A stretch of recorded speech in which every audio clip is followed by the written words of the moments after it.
क्या बोले, क्या कहें, क्या सुने। याद कीजिए 2022 में विनोद बाबू की पौत्र वधू विनीता सिंह का एक वीडियो वायरल हुआ था। हाथ में राइफल लिया, एकदम सड़क पर उतर गई थी। मेरी प्रॉपर्टी में किसी ने हिस्सा लिया, शरीर में एक छेद और बढ़ा देंगे। लेकिन वही विनीता सिंह आज बैकफुट पर नजर आई और पुलिस और प्रशासन से जान माल की गुहार लगाती नजर आई। मतलब यूं समझे कि वक्त बदल गए, हालात बदल गए, जज्बात बदल गए। जिनको 2022 में हमने बिल्कुल एकदम दहाड़ते हुए देखा था, वही विनीता सिंह आज पता नहीं क्यों लेकिन डर से घिघिया रही थी। अब इसके पीछे की मंशा क्या है ये तो भगवान ही जाने।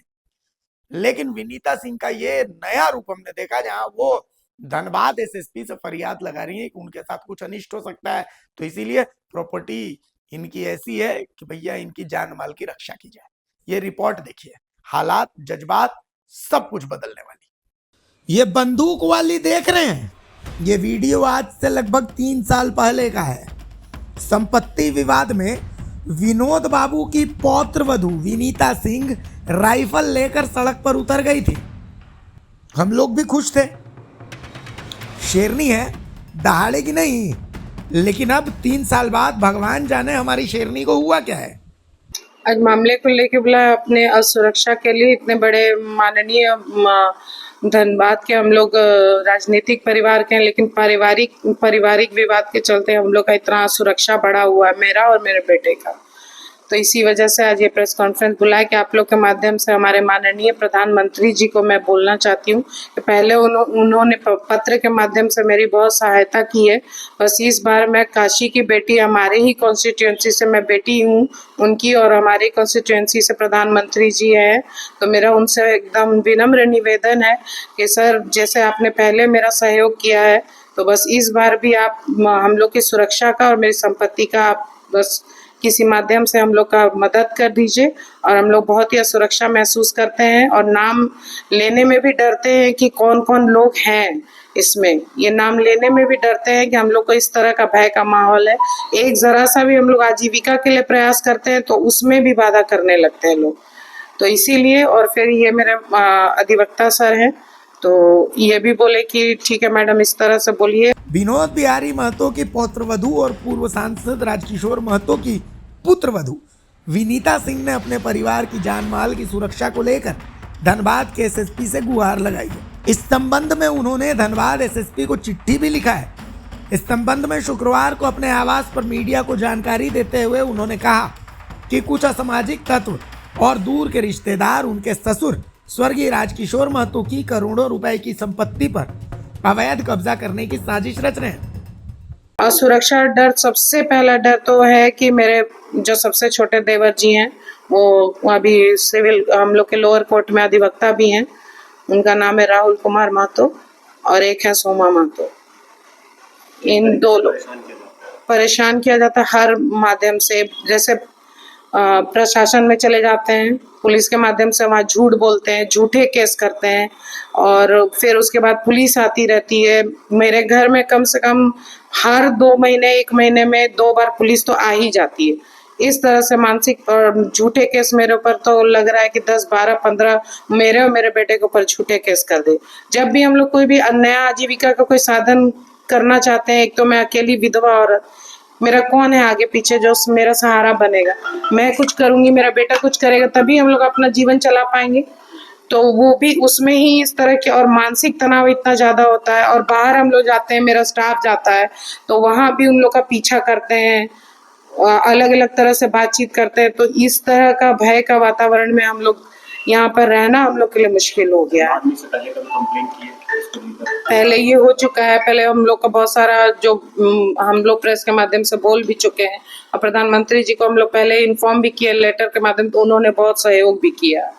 उन्होंने यहाँ पर प्रशासन को फोन करवाया अपने पीएमओ ऑफिस से। तो इसीलिए मैंने उनको अपने पिता समान, भाई समान मान के प्रधानमंत्री जी से निवेदन है कि इस बार भी हम लोग का जरा मामला का संज्ञान ले लें। अब बस यही कहना चाहिए। मेरा परिचय है, मैं राजकिशोर बाबू की बड़ी बहू, टुंडी एमएलए थे, और स्वर्गीय रजनीश कुमार की विधवा पत्नी। एक पुत्र है मेरा आदित्य कुमार। बस यही कहना चाहती हूँ। विनीता सिंह ने बताया कि उनके ससुर स्वर्गीय राजकिशोर महतो झारखंड राज्य के एक सम्मानित राजनीतिक और सामाजिक नेता थे। उन्होंने अपने पिता स्वर्गीय विनोद बिहारी महतो की राजनीतिक विरासत को आगे बढ़ाते हुए गिरिडीह से सांसद चुने गए और बाद में साल 2014 में आजसू पार्टी से टुंडी विधानसभा क्षेत्र से विधायक बने। उन्होंने जनता की सेवा करते हुए अपनी एक अलग पहचान बनाई, लेकिन 3 दिसंबर 2020 को कोविड संक्रमण के कारण उनका निधन हो गया। पति और ससुर के निधन के बाद विनीता सिंह वर्तमान में विनोद भवन धनबाद में अकेले रह रही हैं। उनका कहना है कि उनके विधवा जीवन और एकाकी स्थिति का फायदा उठाकर कुछ लोग लगातार धमकी और दबाव बनाकर उनकी संपत्ति पर कब्जा करने की कोशिश कर रहे हैं। उन्होंने कहा कि उन्हें और उनके परिवार को किसी अनहोनी की आशंका है, इसलिए उन्होंने पुलिस प्रशासन से सुरक्षा प्रदान करने की मांग की है। ये थे सहयोग, वहाँ से फोन वोन भी आया पीएम ऑफिस से, तो बहुत उनको उससे राहत मिला। तो फिर इसी संबंध में सर बोले कि एक बार और आप कर लीजिए, कोई अपना मेरा एक तो सुरक्षा चाहिए और मेरा संपत्ति का कि मौखिक बंटवारा हुआ तो लोग मानते नहीं है, तो फिर उसके लिए मुझे करना है। तो प्रधानमंत्री जी से बोला आप लोग मैडम के द्वारा ये प्रेस वार्ता इसलिए बुलाया गया है क्योंकि इनके साथ पिछले कुछ दिनों से इनके ऊपर धनबाद थाने में और कई जगह इनकी झूठा आरोप लगाया गया था, जिससे ये खुद एक महिला है और काफ़ी विचलित थी। तो इन्होंने हमसे संपर्क किया, तो मैंने इनको ये रास्ता बताया कि आप एक राजनीतिक परिवार से और धनबाद से बिलोंग करते हैं और आपके परिवार का धनबाद और झारखंड के लिए बहुत देन है, आपको हड़बड़ाने की बात नहीं है। आप अपनी सुरक्षा का गुहार जो है वो आप लगाइए। तो उसी संबंध में ये प्रेस वार्ता आपके माध्यम से कि जिससे इनका बात जन जन के तक पहुंचे, इसलिए उन्होंने ये प्रेस वार्ता का बुलावा उन्होंने किया है। इन पर आरोप लग रहा है वो भी एक अधिवक्ता है, जी, तो कितना मुश्किल होगा? देखिए, मैं तो ये चाहता हूँ क्योंकि जो अधिवक्ता साहब है और ये कोई पारिवारिक बात है, कोई ऐसा बात नहीं है कि वो भी इनके वो भाभी लगती है और उनके देवर है। तो भाभी और देवर का मैटर है, वो एक परिवार के रूप में अगर ये लोग अपने मामलों को सलटाएं तो वो दोनों के लिए अच्छा रहेगा। क्योंकि मैं खुद ही एक अधिवक्ता हूँ, तो मैं समझ सकता हूँ कि इनके लिए तो काफ़ी ज़्यादा मुश्किल हो जाएगा। प्रशासन और न्यायालय का रास्ता काफ़ी लंबा होता है और राहुल जी जो है एक समझदार व्यक्ति है, वो अपने भाभी को जितना मदद कर सकते हैं अगर करे तो बहुत अच्छा रहेगा उनके लिए और इनके लिए। अब बताइए, एक वो विनीता सिंह थी जो गरज रही थी, राइफल निकाल कर एहसास दिला दिया था कि छेदे कर देंगे सीधा। जानते हो ना किसकी बहू है, और आज खुद अपनी शक्तियां भूल गई हैं। धन्यवाद से द भारत मित्र के लिए सिथुन मोदक की रिपोर्ट।